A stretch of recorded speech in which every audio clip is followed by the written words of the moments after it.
Welcome back to Full Power Collectibles, and welcome to another Commander Deck Tech. Today we're taking a look at the Sensational Spider-Man. He's a 3-cost, 1, a blue, and a white for a 3/3 Spider-Human Legendary Hero. Whenever Sensational Spider-Man attacks, tap target creature defending player controls, put a stun counter on it. Then you may remove up to 3 stun counters from among all permanents. Draw cards equal to the number of stun counters removed this way. So in today's video, we're going to take a look at this Commander Deck Tech for the Sensational Spider-Man.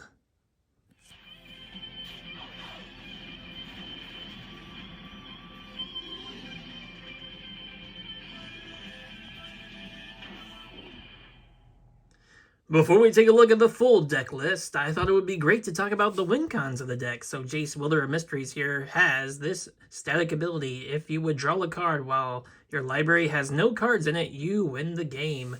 So with Jace, the Wielder of Mysteries on the field, we can use a Cephalid Illusionist and Nomads in Core to mill ourselves.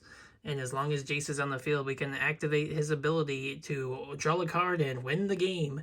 So this is a 3-card combo that allows you to win the game by milling yourself.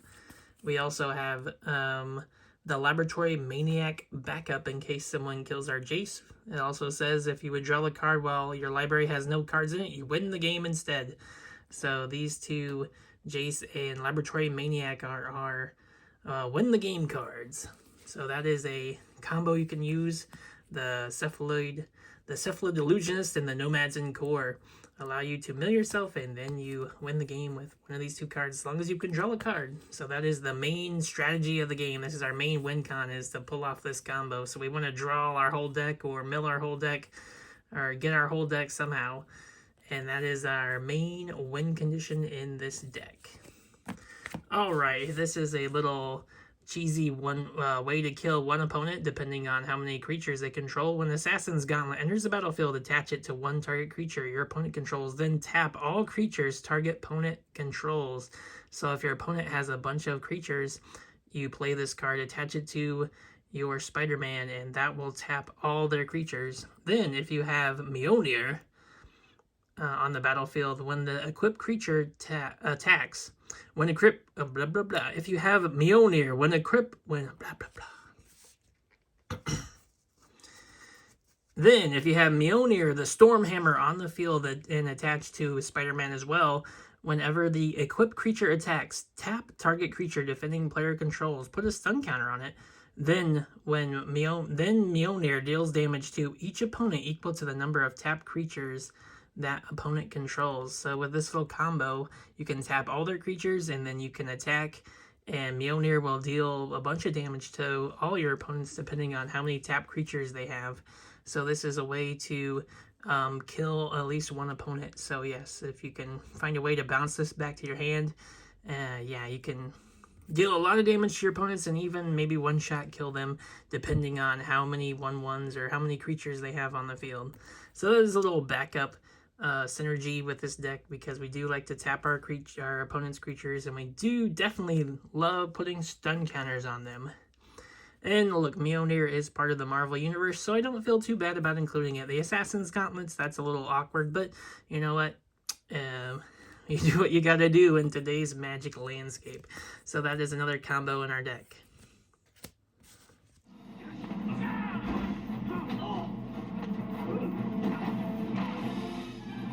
With that out of the way, let's take a look at our full deck list. We have 2 Planeswalker, Jace, Wielder of Mysteries, and Narset, Parter of the Veils. Narset prevents our players from drawing more than 1 card each turn. Very mean card. And then Jace allows us to win the game. This is our win con. So those are the 2 Planeswalkers we run in this deck. This one's kind of mean, so if depending on what power level, bracket, whatever you're trying to get into, you may or may not include Narset, but you know, I had an extra copy and I'm a mean person, so Narset is in here. Next up, we have our artifacts. Like you've already seen, we have Mjolnir, the Storm's Hammer.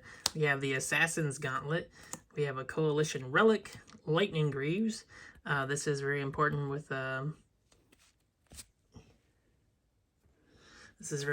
this combo. If you can't find the the Nomads in core, you can use the Lightning Greaves to do the same thing. So this is another backup piece for this combo to let you mill yourself, because whenever a Cephaloid Illusionist becomes a target of a spell or ability, equipping is an ability. So whenever it becomes equipped, that's when you can mill yourself. Put the top 3 cards of your library into your graveyard. So in case you can't find the Nomads in core, you can have the backup Lightning Greaves to do the same thing. Alright, so that's Lightning Greaves. Equipped creature has Haste and Shroud. Hot Dog Cart. Yeah, it's a mana rock and it makes a food token, and other than that, it's a Spider-Man card, so I thought it'd be fitting.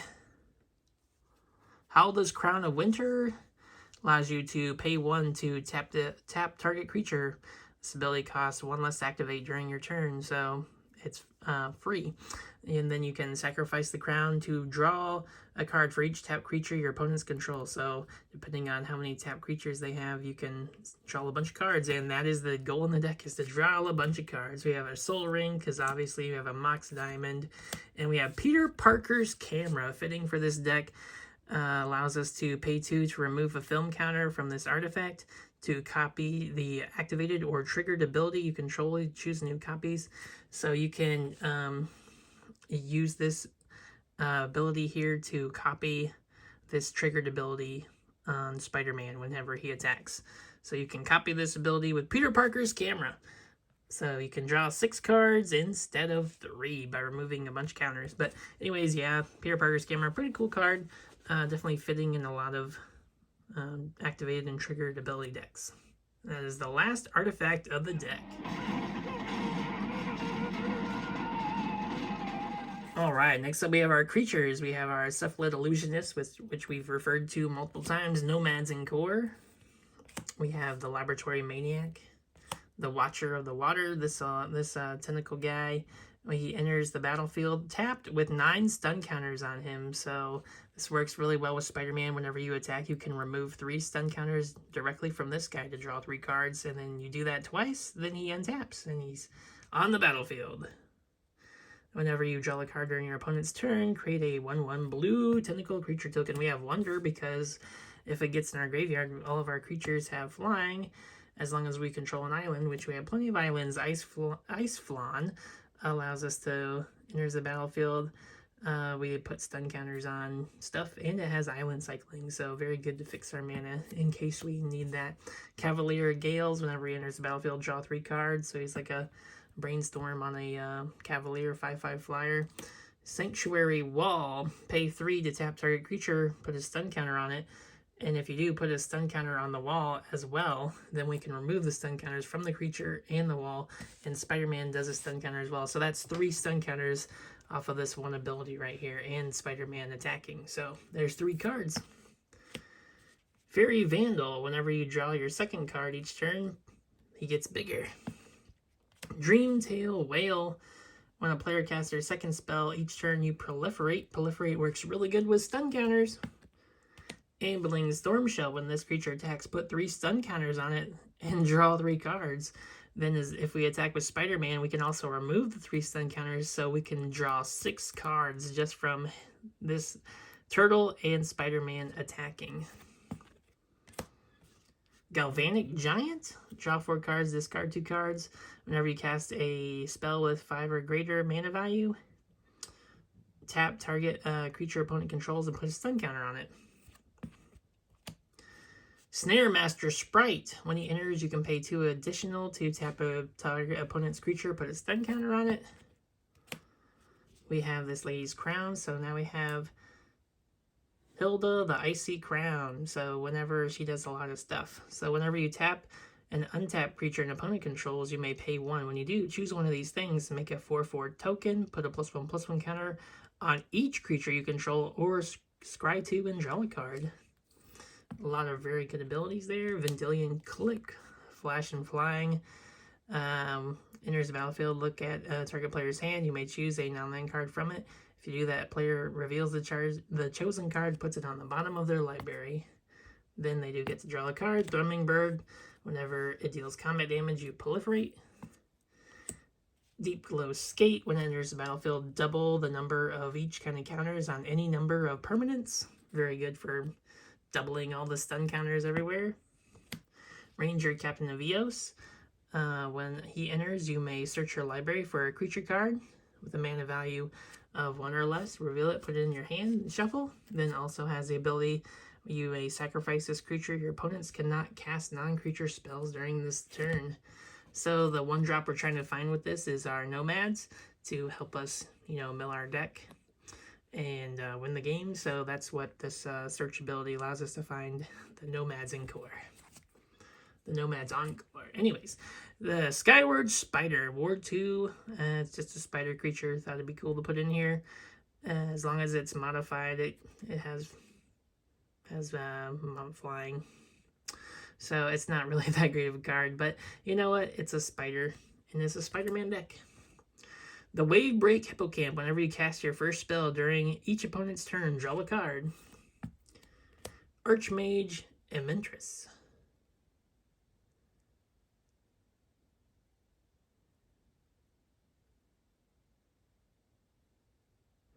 Archmage Emeritus. Magecraft. Whenever you cast or copy an instant or sorcery spell, draw a card. Ultros, the Obnoxious Octopus. Whenever you cast a non-creature spell, if it was 4 mana, was spent on that spell, tap target creature opponent controls, put a stun counter on it. The Shackle Slinger. Whenever you cast your second spell each turn, choose target creature opponent controls. If it's tapped, put a stun counter on it. Otherwise, tap it. The Sleep Curse Fairy has flying in Ward 2. It is 1 mana and is a 3/3 flyer with Ward 2, so that's pretty crazy, but here's why it's so cheap. Whenever it enters the battlefield, it enters tapped with 3 stun counters on it, which is really good for Spider-Man. And then the Gilded Drake, because, yeah, you might just need it to steal your opponent's commander. Those are the creatures of the deck. Alright, now we're on to the enchantments. Our first and most important enchantment in this deck is Reconnaissance. And Reconnaissance is a 1-mana enchantment. If when it has this ability for 0, you may remove a target attacking creature you control from combat and then tap it. So this works really well with Spider-Man because he needs to attack to activate his ability. And if we are attacking into a board that's not favorable for us, we can just remove Spider-Man from combat and still get advantage of his ability by removing the stun counters and drawing cards. So Reconnaissance allows us to basically save our sensational hero from a early demise by removing him from combat. So definitely a great card in this deck. The Scroll of Isildur. It allows you to tap some creatures here and put stun counters on them. 2 target creatures. Shiva also allows us to put stun counters on our opponent's creatures. And it also is a creature itself, a 4/5. We have the Meat Locker and the Drowned Diner. The Meat Locker allows us to tap up to 1 target creature, put 2 stun counters on it. And then the Drowned Diner lets us unlock this door, draw 3 cards, then discard a card.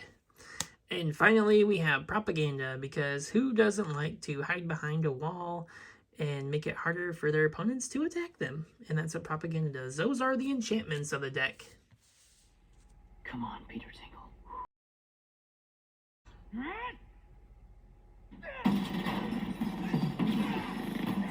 Alright, there's a lot of instances in this deck. First up, we have Swords to Plowshares.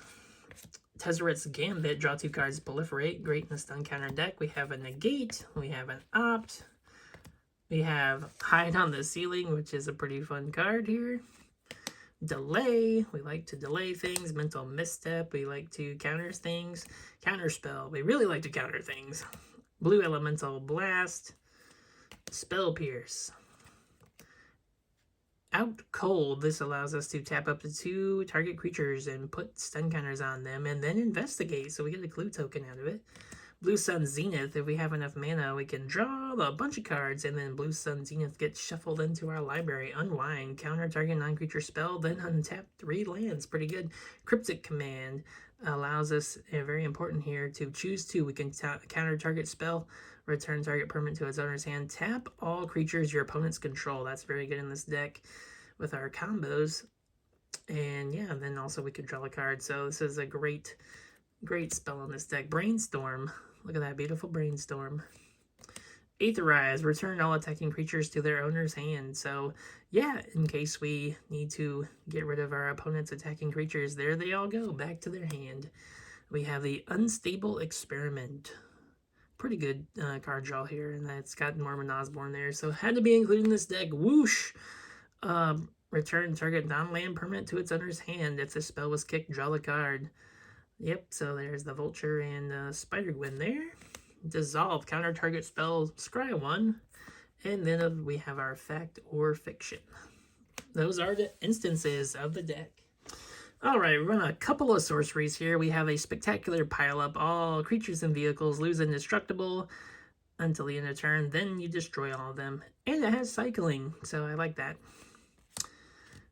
Aerith Rescue Mission allows us to, right here, tap up to 3 target creatures, put stun counters on them. Tranquilized. Tap target creature and opponent controls, put 3 stun counters on it. And Freeze in Place. Tap target creature opponent controls, put 3 stun counters on it, and scry 2. And those are the sorceries of the deck.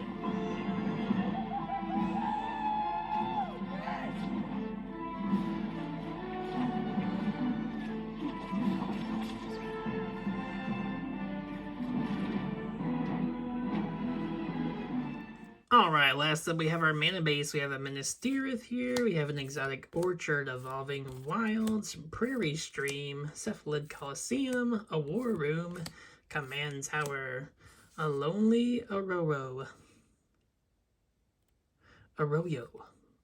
Lonely Arroyo. Manamo, School at the Water's Edge, Tranquil Cove, Boseiju, Who Shelters All, and Shrlan, the Nation of Scholars.